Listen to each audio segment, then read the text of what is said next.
And welcome into the 2019 Bold Prediction Show for the Fantasy 4-Pack. I'm your host, Ian Power, joined as always by Frankie Santiago and Matt Vitale, who has a brand new Road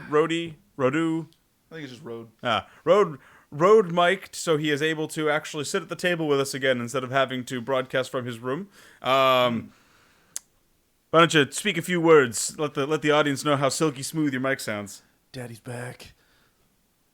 Oh, yeah, that was unsettling, but this is also going to be our Beer of the Month episode for June, and coincidentally, it's also Vitale's week to do Beer of the Month, or month to do Beer of the Month, I guess. Vitale, why don't you show off what we're drinking today? Well, it was a stiff competition when we were in the store of beer. I asked Frankie with his expertise what I should go for, being the non-IPA of the table here.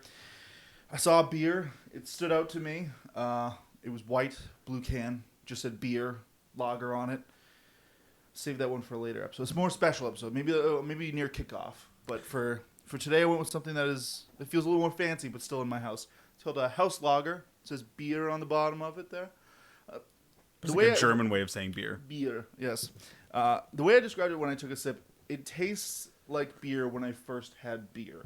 Like it has that really just like OG beer taste. Yes. It's like it's just unlocking that like young self when you just had your first sip. Yes, this tastes like beer. This is, from Jack's Abbey. They're a local favorite. This is actually probably our best-selling lager as far as crafty stuff goes, other than like the Gansets. Sure. It's something I enjoy drinking. It's really kind of easy to drink. Summer Crusher? No, it's not a Summer Crusher, unfortunately.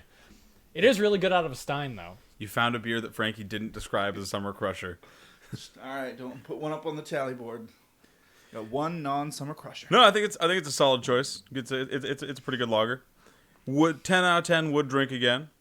Before we get into the bold predictions, of which we each prepared 2, we got a couple news items to roll through. They're pretty boring news items for the most part. Honestly, there's not this is the dog days of summer for all sports. The dregs of the off season. Yeah, this is when baseball is getting into the most boring part of the year. Football is like, Hunter Henry caught a pass this week. He did. How does that get you? He did. He's actually one of the news items. Hunter Henry has been catching everything being thrown his way, according to the beat writers watching Patriots camp. So he's an NFL tight end. That is saying something. You've seen the recent video coming out with Cam.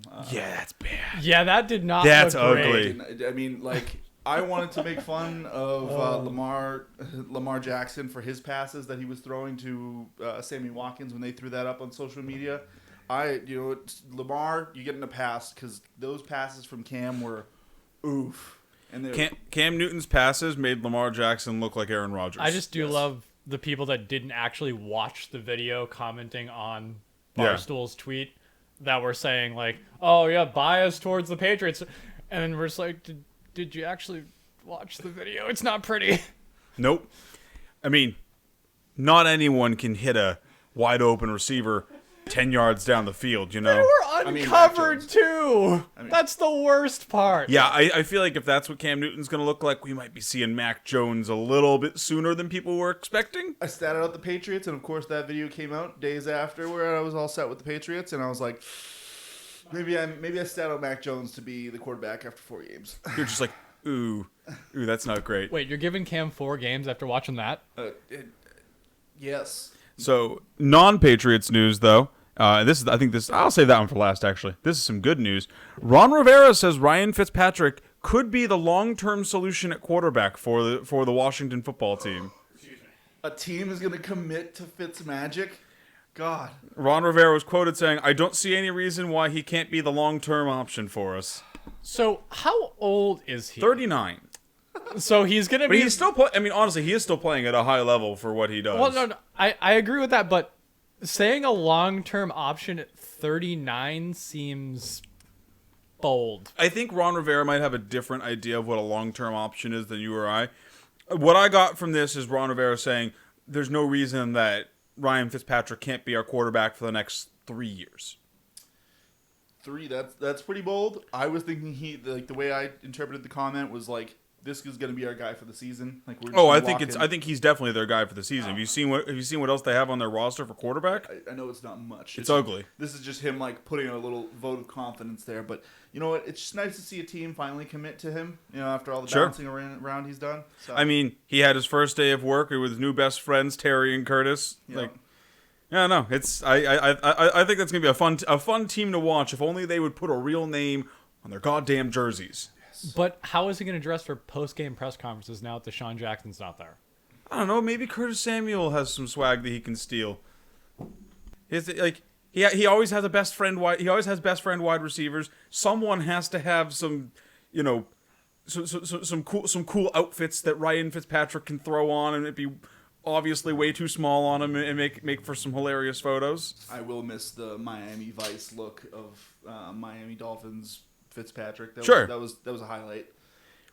To keep the quarterback news rolling, and this is on the sad/dumb side, Justin Fields is unlikely to be the quarterback one for the Bears to start the season.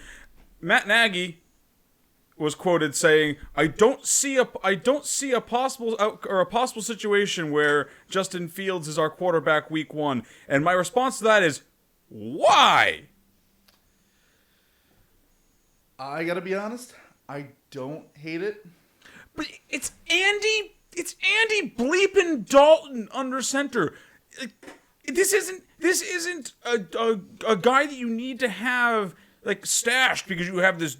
You know, this isn't Aaron Rodgers sitting on the bench behind Brett Favre. This isn't even Pat Mahomes sitting on the bench behind Alex Smith. This is Andy Dalton, who's been kicked from team to team because he is the textbook definition of mediocre. I got it. Yep. Andy Dalton is not the greatest. My thought was that, the rookie needs some time. That was one of his things, was he needs some time to sit and to learn an offense. So I think for his long-term future, it might be smart to not just throw him out there and see what you got. I like the idea of, coach him up, sharpen his skills, get him ready for the game, and put him out there. I mean, like you said with Pat Mahomes. Pat Mahomes we know how good he is now. He still sat for a year. But he didn't. There's no way of saying he needed to sit. So I think Pat Mahomes is different because they already had a guy in Alex Smith who was. And I believe Alex Smith took him to the playoffs that year, right? That was the year they got blown up by the Patriots, right? I don't know. The point I was going to make was that Alex Smith was already an established quarterback. While Andy Dalton is an established quarterback, he's not established in the system. I wouldn't say Andy Dalton's an established quarterback right now. Like, he's established since he's been in the league for a bit, but he is being discarded by teams left and right at this point. So if you're going to let me finish, I'm going to get to that. So Andy Dalton is past his prime, we're going to say. Pat Mahomes, he came into the league, no one really knew what they were going to get with him. I mean, I don't know about you guys, we didn't know we were going to get the Pat Mahomes we have now. You never know what you're going to get with NFL rookies, but and the end point I'm trying to say is, I think for me personally with rookies, I would rather throw them out there, see what you got, especially with a talent like Fields. I mean, I would have liked to see Fields on the Patriots as a person who's from Boston, because I think the talent's there. I think that the fact that they just brought in Dalton and just drafted Fields. If I'm picking between the two, Andy Dalton's my safety blanket. If Fields doesn't work out, great, you have Andy Dalton there. But I think that Fields needs to start the season. Yeah, I'm especially curious about this decision because of the division they play in. Like, this is a division where there's 3 playoff teams, counting the Bears, in this division, and every game matters. And if you just roll Andy Dalton out there to start the season and the Bears go 1-3 out the gates, that could be the difference between making the playoffs and not making the playoffs. Or, let's say they stomp once Justin Fields gets in. That could be the difference between home field advantage and not home field advantage. Well, yeah, I mean, we talk about this a lot in terms of fantasy. Like, those early wins are important. I mean, they're important in actual football too. Yeah, I think this is a very poor football move, specifically because you traded up to get this guy, so you clearly believe in him, and Andy Dalton isn't it, and we know Andy Dalton isn't it, and it just feels like you're hemorrhaging your present to have him learn from Andy Dalton. That's not the guy I want him learning from either. I don't know. I don't see any reason why I wouldn't want Justin Fields as my week 1 starter for fantasy or for real life. Yeah, the thing that doesn't make the most, I mean, that's what doesn't make the most sense to me is that they traded up to get him, and now they're talking about sitting him. It tells me that it was the GM that traded up to get him, and Nagy likes Andy Dalton. I don't know. Like I said, I think it's a dumb situation, but it is Matt Nagy, so Matt Nagy could just go over there being like, "Gotcha! It's actually Justin Fields." He does love his magical tricks with the. He could just be sitting over. He could just be sitting over there like, "I've got the league so fooled. They all think it's Andy Dalton." Yeah. Realistically, though, I think he sits for a couple of weeks. They play terribly. They put him in, and at that point, if they go 0-3 to start the season, and he comes in, let's say they lose that fourth game, but he looks good. The Bears fans will be like, "All right, at least this is an improvement." And the kids, there's less pressure on the kid when you're down 0-3 and you come in. Anyways, I think he's going to be great. I honestly think, though, that this might be Matt Nagy's last year. Yeah, I hope it is. I hate him as a coach. As much as I hate having head coaches swap on young quarterbacks, I feel like that's another thing that puts them behind the 8 ball. It is. But Matt Nagy just doesn't seem like to be the guy for this team. Yeah, I feel like if you're the Bears, you got to clean house and bring in like a Cliff Kingsbury to try, a quarterback specialist to try and get your high price rookie up and running quickly. Yeah. And then the final news item, which is the also hilarious / sad, Cole Beasley is considering retirement because he doesn't want to get his COVID vaccination. I don't want to get political, so I'm not going to. I think it's dumb, and that's where I'm going to leave it. Yeah, I think Cole Beasley is vastly overrating his importance with this. But like, if you've read the the Twitter diatribes and checked out why he's trending, it's like every statement that he makes is dumber than the previous one, and he just won't stop. He won't stop making dumb statements, and it's a gold mine. But it's also like, oh, yeah, this feels like Drew Brees when he made his comments the other year. But at least Drew Brees immediately apologized for it, talked about why he was wrong, and just changed his stance. Like at this point, it's like if you were hesitant about the vaccine. At this point, we've seen, enough people have gotten it. Everyone at this table has at least gotten one shot. You can look at your friends and be like, all right, I think it's fine, and get the shot. And I mean, if he's fine with handing away millions of dollars over the vaccine, let him. I mean, the minor magnetism aside, I feel great. So let me just say, I'm not going to get political or anything. I think you can take a stance on this without getting political because it's objectively dumb. I just think that it's. Well, Beasley has also made it political in some of his comments, but it is objectively dumb. I can understand. Like I understand you have the right to do whatever you want. Absolutely. I'm not going to tell you what to put in your body, what not to put in your body. Yeah, absolutely. So I can understand him from that sense, and I think that that's the point that he's trying to make. He's just going about it terribly. He's just making it in the dumbest possible way. Exactly, and that's where I'm going to leave it. I understand where he's coming from. He's going about it the wrong way. I mean, this is the guy who broke his fibula and said, once you take some painkillers and play on it for a game or two, it's fine. So, yeah, I'm just gonna let that one sit. Yep. If he wants to give up his job and let some other talented young receiver step in and get a chance to shine, go ahead. Yeah, absolutely. All right. Well, that's it for the news that I saw. Like I said, it's a pretty light time of year for football news, sadly. Yep. But as we move into late June, July, early August, that's going to start ramping up. Before we dive into the bold predictions, if you're enjoying our content, you want to hear more of it, slap that subscribe bell. Make sure to like the video, share it with all of your friends, relatives, pets. Leave it on at your barbershop like ESPN First Take. I don't care. Just maybe not like it because I don't think that show exists anymore, does it? First Take? Yeah, it does. Yeah, it does. I thought Skip Bayless is gone. I don't know. I'm out of the loop with that stuff. But anyway, make sure to like the video, subscribe to it, hit the notification bell, share it with your friends. Every eyeball helps us build the show and build the podcast bigger. We also have a website now. Go check that out. We're uploading new content pretty much as quickly as we can. That's where our rankings are going to be at the end of the month when we have those finalized. So you can go check those out there. Those will be updated periodically as well. It's a good one-stop shop for all fantasy 4-pack, all fantasy 4-pack content. It's Max Kellerman and Stephen A. By the way. Oh yeah, okay. So they kept the brand. I thought they did 2 new shows. Okay. Well, Stephen A. has his own show. I knew he had his new. Yeah. Okay. Yeah. All right. Diving into the bold predictions. Vitaly, why don't you lead us off with your spiciest one? I will be glad to. And just to kind of pump my chest a little bit from last year's. I will say too.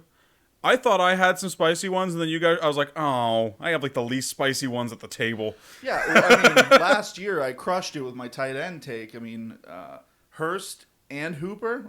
Yeah, if you owned those guys, you were not happy about it at the end of the year. So I figure I had to up the spice level because clearly I was too on target with those.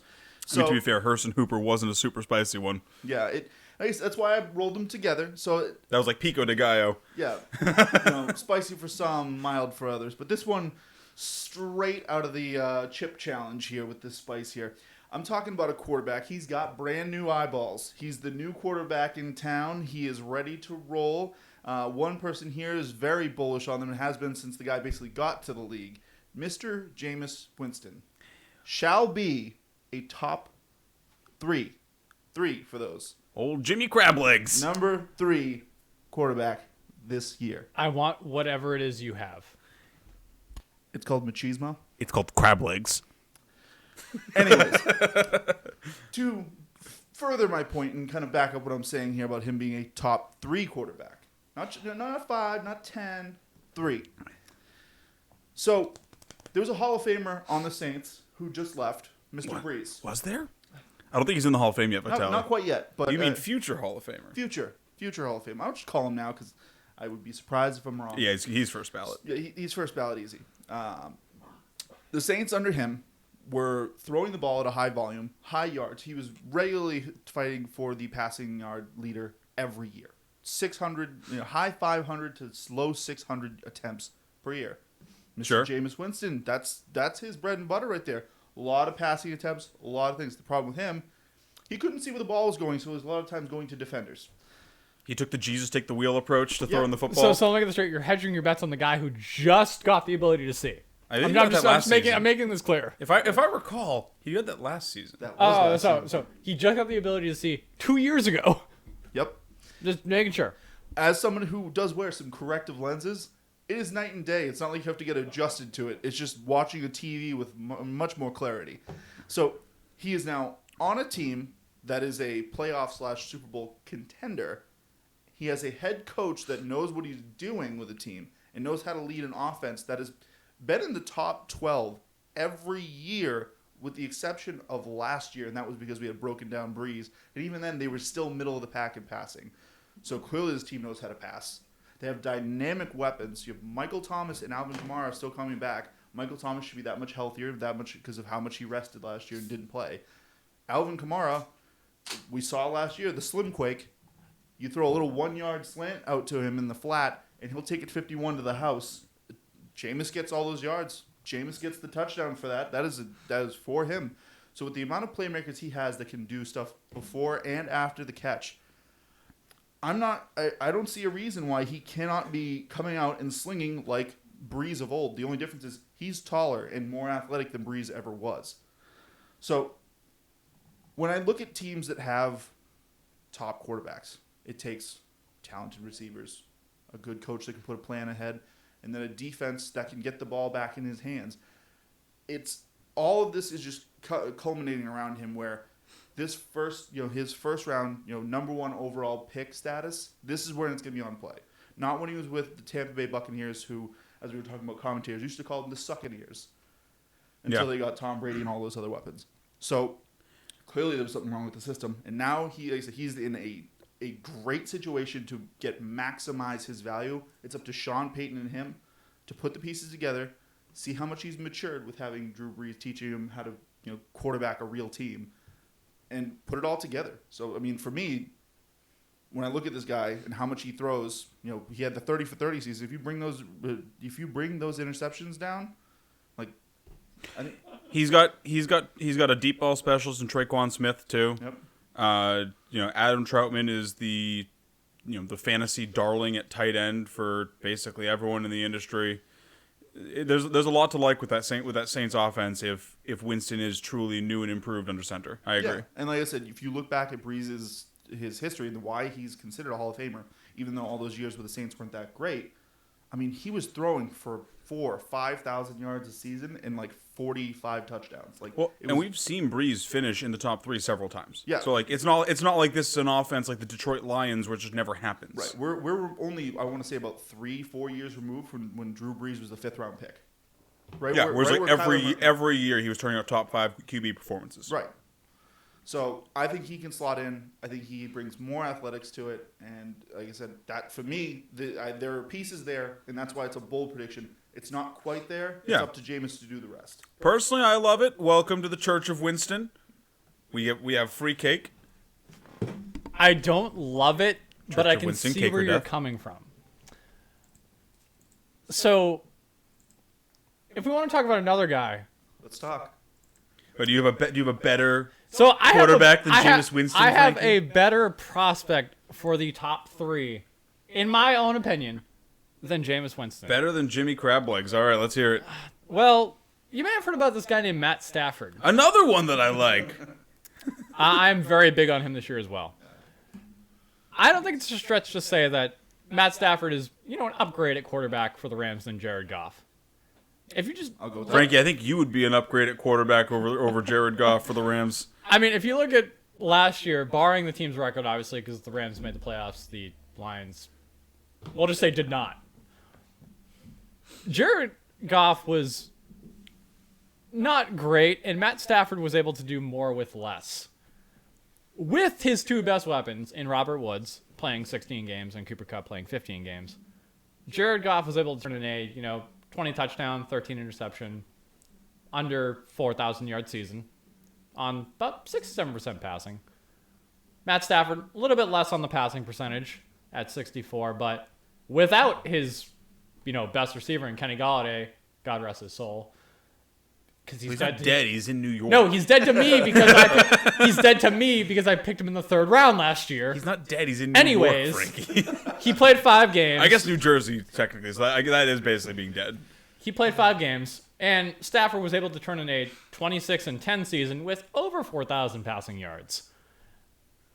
Bearing in mind that the Rams were a substantially better defense and should have been able to hold teams more, which means that, Stafford should have been throwing more than them. But Frankie, do the Rams throw a lot? They do. They threw actually more than the Detroit Lions, whose defense was putrid last year. You're convincing me. Since 2019, Cooper Kupp and Robert Woods have both been in the top 11 for receptions and top 20 for receiving yards overall. So I think that, as an upgrade for Stafford and the talent around him, that's pretty big. Again, seeing as Kenny Golladay was MIA last year. True. People might still be thinking, oh, well, the Rams are they're a really good running attack. I think that you're living too much in the past as far as the Todd Gurley Rams, figuring, that rushing volume is going to affect Stafford. Well, no, they are a really good rushing attack. No. Cam Akers is a fantastic running back in his own right. It's going to affect it, but not any more than it normally would in a team that has I'm not going to say a premier running back, because Sure. I like Cam Akers. I like him a lot this year. I think he's a great talent. He's not a Dalvin. He's not a Zeke. Well, Zeke is suspect after last year, but I think it's early to say that because Cam Akers looks really good. We don't know what his ceiling is. Yeah. So again, the same time frame since the Cooper Kupp and Robert Woods stats, the Rams rank 14th in overall rushing attempts.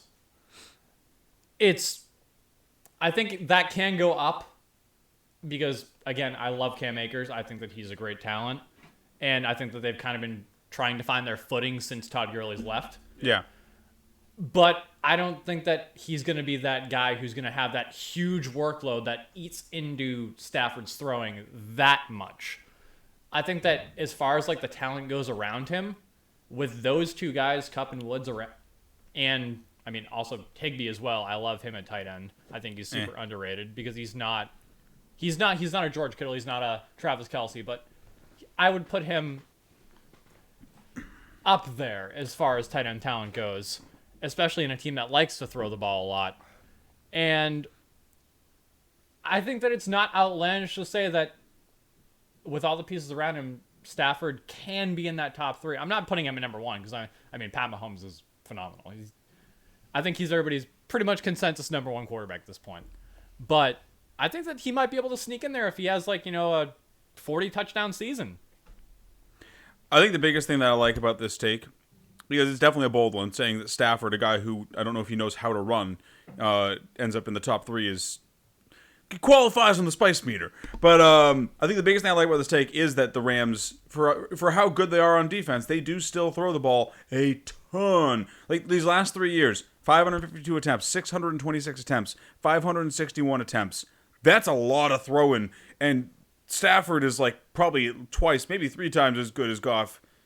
That's just like he's just a flat out better quarterback at basically everything Goff does. So just one more thing to add. This goes back to kind of Aaron Rodgers of last year, where I don't think he's gonna have 48 touchdowns. Sure, but I think he has kind of the similar path to that top 3 spot that Aaron Rodgers had last year, where it's going to be a lot of touchdowns, it's going to be a lot of volume throwing, as opposed to his running upside. No, I love it. Like I said, I think it's a nice spicy prediction, and if it happens, it'll be a nice showing for the old guard as they slowly get cycled out of the league. Yeah, like I said, I totally agree. Sean McVay loves that up-tempo offense. They have a great defense to put the ball back in Stafford's hands. And they play against a lot of teams that they need to throw against, too. The NFC's tough. Yeah. What do you got for us, Ian? I think I'll start off with... I'll continue the positive trend here. And I'll start with my positive one. Austin Eckler, Mr. Discount Alvin Kamara himself, is going to finish the season as the RB1 in half and full point PPR. Did Christian McCaffrey die? No, but I'm here to tell you why it doesn't matter that he's not dead, because Austin Eckler is basically a better version of Christian McCaffrey that you can draft in the second round. So obviously he was injured last season. There's there's no real way to couch that. Yep, I know. I don't see it impacting the season at all. It was just a grade 2 hammy. It was a bad grade 2 hammy. The hamstring basically detached from the bone. But this isn't typically an injury that derails players' futures. When you look at players who have had this type of injury in the past, usually it's they rest, they rehab, they come back, they do well, which is good. And it also doesn't have a high rate of repetition. It's not one that you have to worry about it happening again in the future because it's happened in the past. I think that this is all building into the narrative, to driving his price down currently, as people who had him last season have a real sour taste in their mouth, and that is going to benefit people who get him this year because that is all in the past. His 2020 pace last year, for the games he did play, was roughly 12 carries a game, 57 yards a game, 7 targets, 6 receptions, and 45 yards to the air. So doesn't sound super spicy when you just list it out like that. Until you do the math and you realize that math's out to about 1,600 multi-purpose yards. That's just shy of 300 fantasy points in full PPR, because with that yardage, he was mathing out to about 5 or 6 touchdowns. First of all, 5 or 6 touchdowns for that many yards is insanely low. He would be due for positive regression there, and 300 fantasy points for a guy you're getting in the second round is bargain bin price. I don't see any reason why this can't improve for him, as we've seen him basically play as a wide receiver for the Chargers on a year in, year out basis so far, and he's the only show in town now. I mean, who are you scared of for him taking carries of him? Joshua Kelly? Justin Jackson? I mean, I liked Joshua Kelly last year. You guys know I was team Joshua Kelly. I think the book is closed on him at this point. We saw him get his chance, and he actively fumbled the rock. Yeah, man, especially when you look at him, I feel I have the same feeling for Eckler this year as I did last year. I feel like it just pushed it back a year because of the injury. Yes. He was my favorite round 2 guy, and where he was falling in drafts felt like a steal, and he was just being overlooked for so many reasons. Yeah, absolutely. Honestly, what happened last year, if he didn't get hurt, he probably would have had a top 3, maybe top 1 finish because of what he can do with the ball. I mean, this is a guy who, over the course of a season, could be in line for 80 receptions, 90 receptions at the running back position. You have to take that into account when you're drafting a guy like that, and you're not paying Alvin Kamara or Christian McCaffrey prices for him. It's insane. Yeah, the fact. And then you factor in that in the offseason, the Chargers also added to their offensive line pretty extensively. They went out and signed Matt Filer and Corey Linsley. I think I might be pronouncing Matt Filer's name wrong, but like they signed a really good center and I believe Filer's a guard. And then they also drafted Rashawn Slater high in the first round. Like they beefed up this offensive line. He's going to have holes the size of buses to run through, and he's already a really talented runner. Like people look down on him because he's been in a committee almost his entire career. But like Melvin Gordon wasn't a slouch, and he's gone now, and he's never coming back. And the guys that are on the team are not Melvin Gordon. Yeah, he is going to absolutely feast this season. He's playing with probably the best quarterback he's ever played with. No disrespect to Phillip Rivers, but Justin Herbert at this point in his career is better than the Phillip Rivers that Austin Eckler had when he was on the team. Yeah. This is all and I mean, talking about Herbert. Herbert is maybe not a rushing threat, but people at least know that he can run, which, as we've talked about before, when we talk about running quarterbacks or quarterbacks at least have the ability to break away, you have to respect that. It helps the running game because you have to have a linebacker watching the quarterback at all times pretty much to try and make sure, okay, he's not going to go get 15 yards or go get a cheeky touchdown. Yeah. But he doesn't run enough to actually, eat into Eckler's volume. Eckler is going to absolutely smash this season, and if he gets drafted in the second round and, puts up 300 plus fantasy points, you're winning your league. Unless you just massively screw your draft up or everyone else gets hurt, you're just winning your league if you get Eckler and he finishes like that. And like it's not a crazy, like, saying he finishes the RB1 sounds crazy until you actually do the math out and you're like, oh, actually, that's just like totally in the realm of possibility. So the only thing, and I will say this, the only thing I don't like about the points that you were making, is the on-pace argument. Because the on-pace argument is the dumbest argument that anybody can make for a player. I mean, you have to stat out players sometimes like that, Frankie. No. So I get what you're saying. From that, it's player-to-player basis. And I'm not statting out, Saquon Barkley, where he played 2 games last season. I'm statting Austin Eckler, who played 10. Like he had a decent sample size. I mean, you can. I like that. I agree that you're getting a discounted Christian McCaffrey. I just don't see his ceiling as that high. Because that's fine. That's why this is my bold prediction and not yours. Yeah, no, I get what you mean, Frank. I try and avoid as much as I can the statting out thing. There are sometimes people do it and they do grab they'll grab a small certain area and be like, look at what he could have done if he'd blown it out. It's why I was trying to use the most generic stats, and I was using it based on his entire season last year. Mm-hmm. And like you look at his 2019, it wasn't all that different. I mean, in 2019, he had 132 attempts for 557 yards and 3 touchdowns, and he had 108 targets, 92 catches, and just shy of 1,000 yards. Like, that's a really good season, and it looked like he was going to build on that last year. Honestly, he did build on that last year with the shortened season that he played. He still basically matched his rushing numbers and put up about half of his receiving numbers. This is a guy who I don't think we've actually seen his ceiling. I think that's the big thing with Eckler is because he's been in the league 4 years. He's been in committee for 3 of them. I don't think we've actually seen Eckler's ceiling so far in the league. Yeah, I think that's probably the biggest reason why he's going. I agree. I can agree with that. That's my first hot take. Put a stamp on it. I love Eckler this season. I'm chasing him everywhere I can get him. Vitali, back to you. Alrighty, Frankie. So talking about people and manipulating numbers to make people sound a lot better, I've got Deontay Johnson going as a top 10 receiver this year. Can you just not? I Please? can, and here we go. So, everyone wants to say the Steelers are, they're changing of guard. Big Ben's about to leave the league. They want to run more. I think that's an interesting way to say the Steelers are washed. So, all those things on paper seem true, but the Steelers have been trying to turn into a run-first offense for years now, but they keep their O-line just keeps getting worse at run blocking. So when the run blocking gets bad, you have to throw.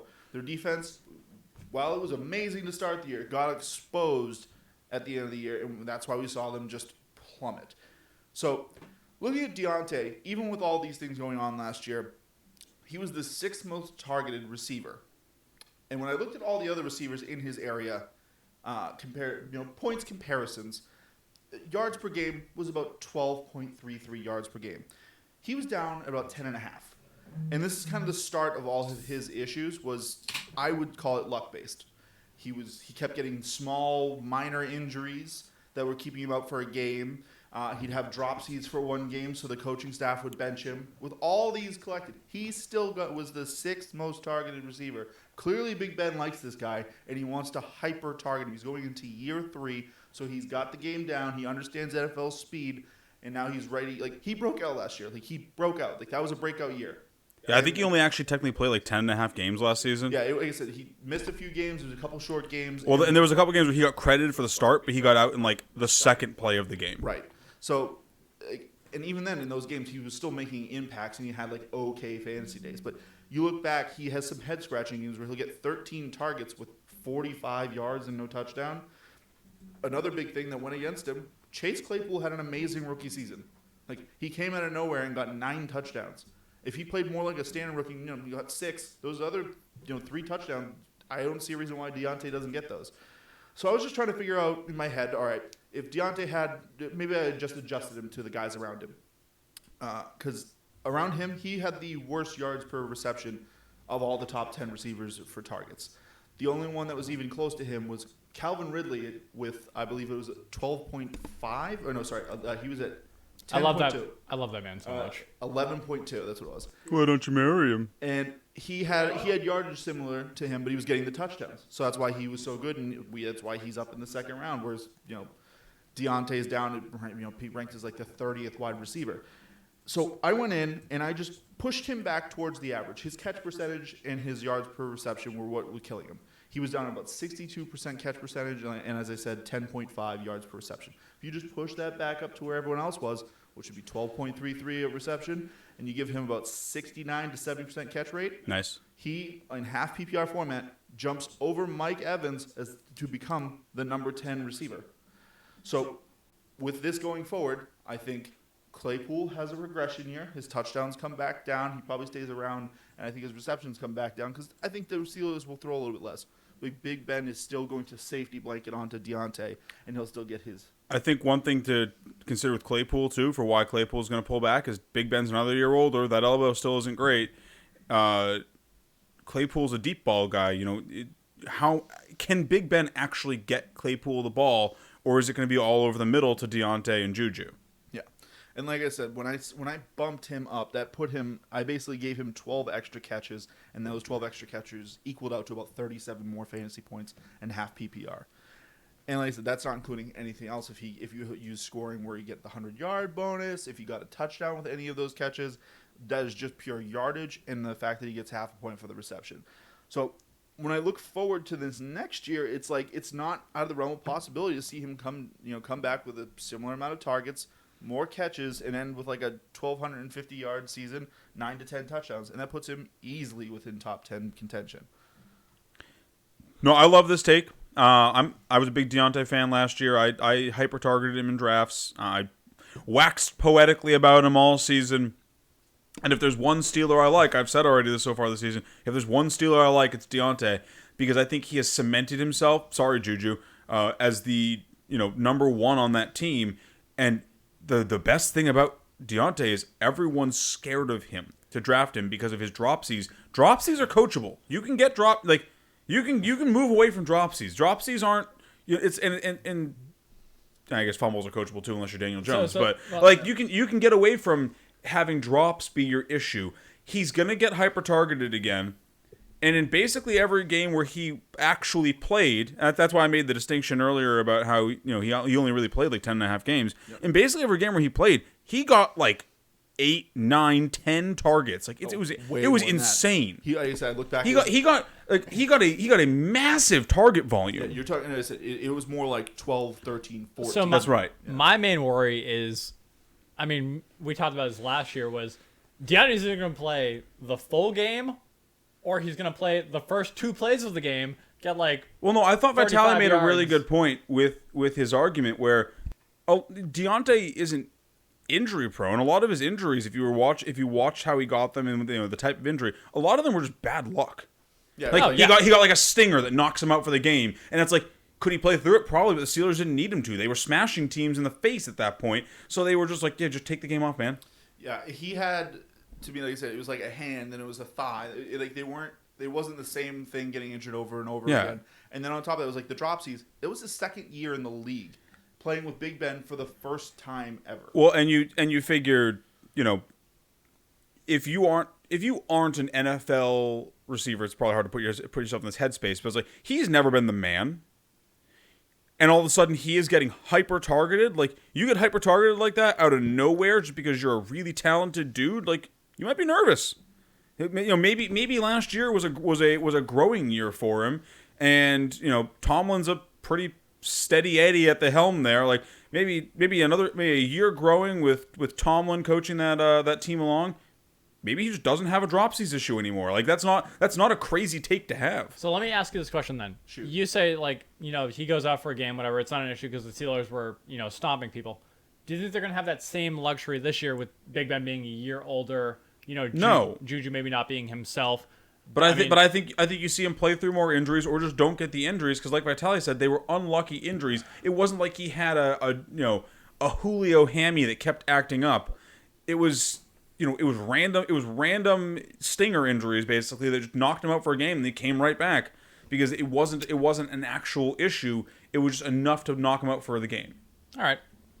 Yeah, because like I said, just to kind of wrap this all up, is I think a third year helped. Like I said, this is another year he's getting with Big Ben because he started with that whole, Year 3-2 is typically when we see wide receivers jump. Yeah, that's the. That was going to say, is like that's the old jump for receivers. Receivers are getting better now. They jump in year 1 or 2, but year 3 is the typical like breakout year. Yeah.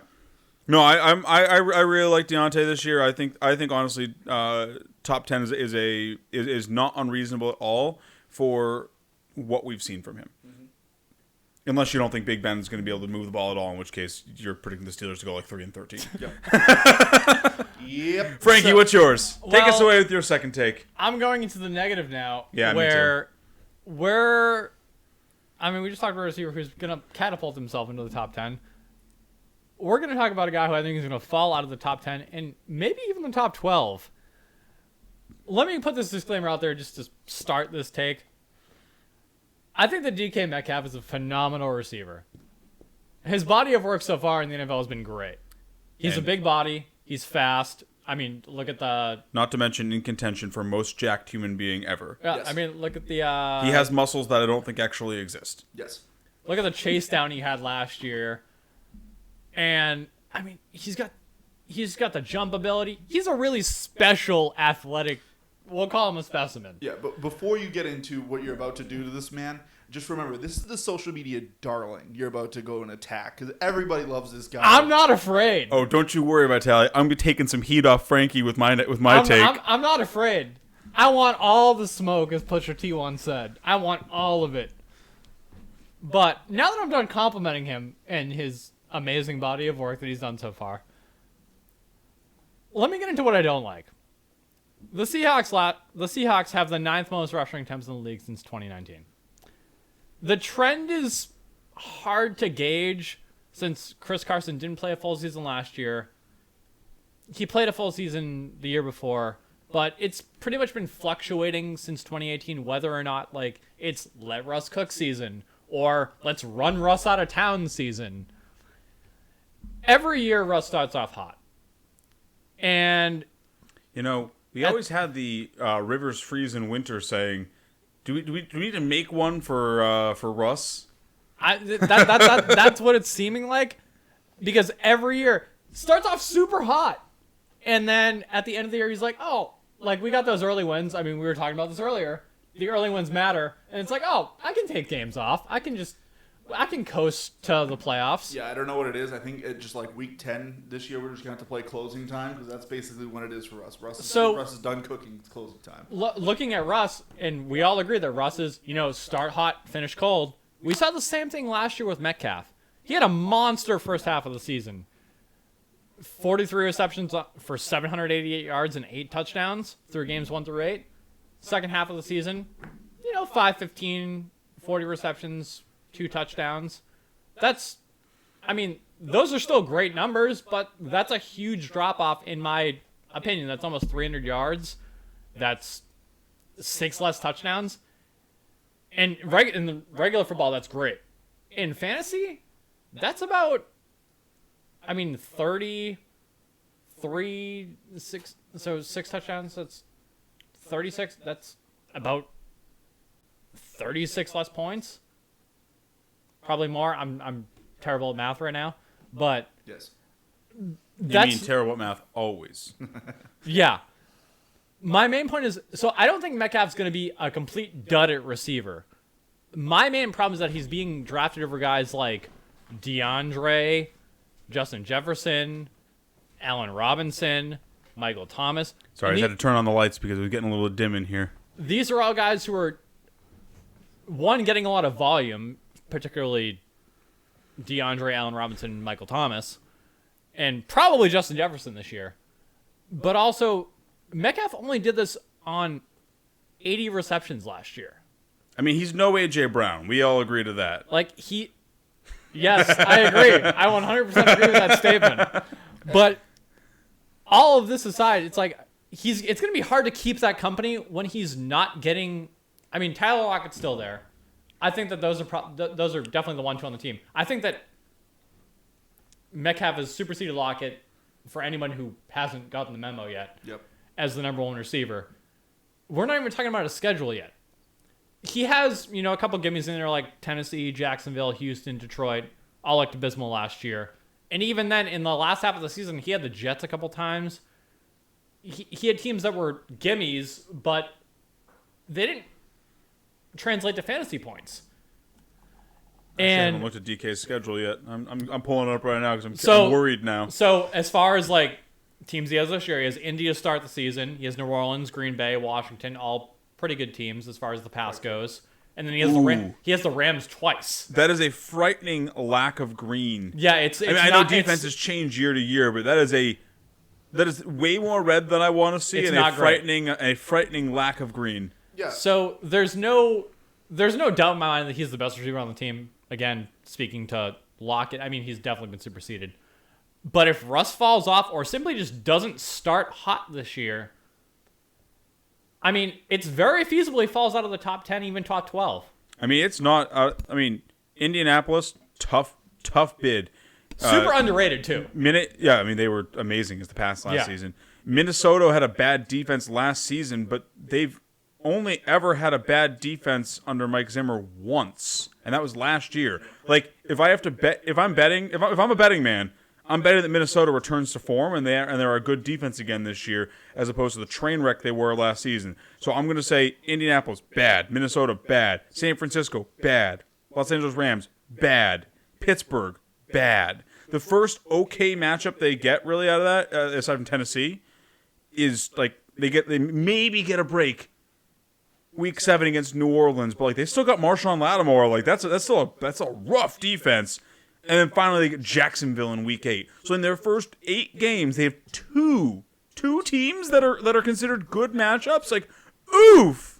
And that's not to say that Metcalf can't perform well against a good matchup. I just think that it's honestly, for me, it's mainly the rushing and Russ. Because if Russ doesn't start hot, that means Metcalf doesn't start hot. A lot of these teams too have corners that can shut Metcalf down. We were talking about Marshawn Lattimore. Marshawn Lattimore makes people disappear.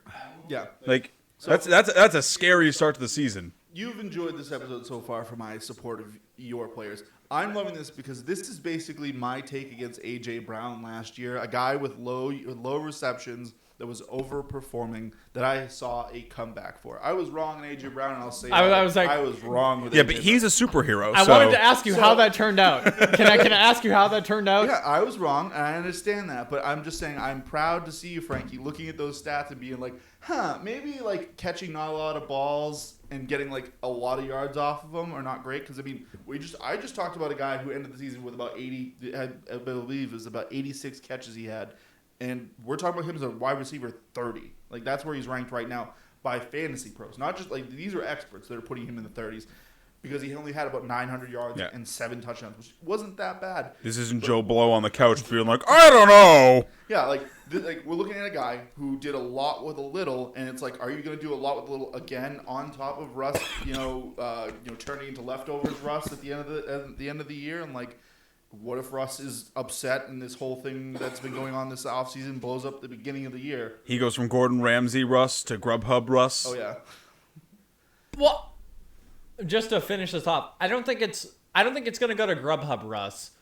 But I mean, it did last year and the year before that. So the thing is, if he doesn't start hot, if he just starts, average Russ, like, honestly, average quarterback, then I think that's an issue for DK Metcalf. Partially take related too, but if you need another reason to not draft DK Metcalf this year, so we're in a 17 game schedule obviously this year now. DK Metcalf's playoff schedule is Rams, Chicago, Detroit. So he gets Detroit in the fantasy championship, but the lead up to the fantasy championship is the Rams and the Bears. That's gross. Yeah, he's got and honestly, the entire they have a week 9 bye. The entire second half of their season is bad. And you don't Green Bay after their bye, and then Arizona is a little bit of a breather, and then Washington, San Francisco, Houston, cool, and then Rams, Chicago, Detroit. So you don't trade for Metcalf, is what you're saying. We do not even know what Motor City Dan Campbell's going to do with those lines. Those could be some bad boy lines out there. Yeah, I mean they're a question mark for me. Yeah, like I mean honestly, like Dan Campbell is just one of those coaches where it wouldn't shock me if he coaches up that defense because that's what he does. Yep. He's a hard-nosed old school player. If that defense is at least middle of the pack this year, I'm not going to be surprised. Right. And then, I love every minute of it. Yeah. All right, let's keep the bad train going because I got some bad news for everyone's favorite Giants running back who tore his knee horrifically last season. Saquon Barkley is going to finish outside the top 7 running backs. Oof, someone's mad about their draft pick from last year. I am. I disagree, but continue. I am, but also I don't think this is crazy, and I'll tell you why. And I'm going to preface this, like Frankie did, by saying Saquon Barkley is a very talented running back who is way more muscular or stronger and cooler than me, and I hope he doesn't come to my house and beat me up because I've got some bad things to say about him. I kind of hope he does, to be honest. I mean, I would just maybe a lot of crying and getting hit. Yeah, but it would be great for Twitter. I do love the talent that is Saquon Barkley, but the team has been showing us their hand for what they want to do with him since 2019, and the fantasy community has just been collectively going, I pretend I do not see, because Saquon Barkley is not a top 5 running back. Saquon Barkley tore his knee very poorly, like very badly last season, like and in a way that requires a lot of rehab. There's no way to go about that that makes it sound any better. But at least he's rehabbing it well. Except we've heard from multiple sources all over the team, from Joe Judge all the way up to the co-owner of the Giants, that he may saying not he's not going to be ready for week 1. That even if he is ready for week 1, he's probably going to be eased back into things. All these things that you don't want to hear about a guy you have to spend a top 3 pick on. Like, you're hearing all of this, like, literally, if you go to profootballreference.com right now, the banner update on him says may not, or uncertain if he will play week 1 versus the Broncos, updated June 10th. That is a 9-day-old update in a time where news doesn't come through very quickly, saying we don't know if he's going to be ready to play in 2 months. And a good point off that, let's say he's 70% for that game and he does play, he's got to go against the Broncos in that front 7. Yeah, it's Bradley Chubb and Von Miller are going to eat his lunch. It's bad news bears. Like, I think he's a very talented running back, but it's like he's not. All signs are pointing to him not being a full go, even if he is healthy enough to play, not being a full go to start the year. If he starts out at 60% and he's getting, spelled with Devontae Booker, like, is that what you want from your first round pick? No, and that's going to hurt him because you know what else he's not going to get? The receiving volume he got as a rookie. In 2018, his rookie year, Saquon Barkley was transcendent. 120 targets, 90 receptions. He was everything you wanted from a all-star fantasy running back. Yeah, I would have. Except the very next year, a healthy year for him, I will add. He missed 3 games, but like in those 3 games, I don't think he was averaging 15 targets a game, was he? No, he wasn't. Guess what? In 2019, he had 52 catches, 40 catches less than his rookie year, in a year where he played almost every game. And then obviously 2020 was the catastrophic year, and everyone's going to write it off because, how can you plan for a knee injury like that? You can't. And I'm not going to hold that against him. But the Giants clearly don't want to throw to him as much as they did when Eli Manning was just peppering him with targets in 2018. They signed Kenny Golladay. They drafted Kadarius Toney. They still have Sterling Shepard and Evan Ingram. This is a team that has a lot of receiving options now. Don't sleep on Darius Slay. I mean, he's dead now because Kenny Golladay takes his slot. But like this is a team that has a lot of receiving options now, and Barkley's still going to get targeted, but he's not going to get hyper targeted. He's not an Alvin Kamara or Austin Eckler where he's the second option on his team. I think everyone is hyper focusing on the Barkley that was and not the Barkley that is. And the Barkley that is a first-round pick that you might not have for the first game of the season and might be a slow work-in and is going to have a reduced role in the passing game. I mean, I've been statting out the league so far. Barkley just keeps... Every time I stat out a new team, it feels like Barkley drops a spot. I've got him behind Christian McCaffrey, Alvin Kamara, Derrick Henry, Dalvin Cook, Jonathan Taylor, Nick Chubb. Like, how far can he drop... Like...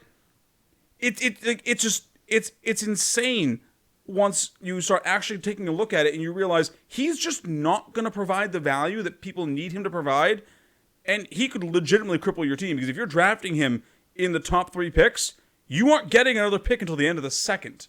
It's not like you're drafting an Aaron Jones and if he doesn't pan out, oh well, you have an early second as well to kind of hedge your bets with that. I'm not saying Aaron Jones is going to actually... I would say this. I haven't sat out the NFC North yet, but I predict I'm going to have Aaron Jones also ahead of Saquon Barkley. This is an initial bold take. I think that Aaron Jones will finish ahead of Saquon Barkley.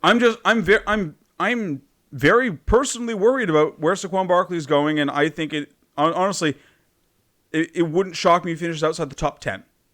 I put down top 7, but I'll call an audible right now. I'll say he might finish outside the top 10. Because there are just that many other really good running backs in the NFL right now, and Saquon Barkley, it looks like he's in for a rough go of things. I mean, we said this in our early ranking show. There's just so much talent at the top of the league this year. Yeah. It's really hard to just rank people in general. Well, because think about it too, is there are guys outside the top 10 in consensus rankings right now that could work their way in. J.K. Dobbins, 100%.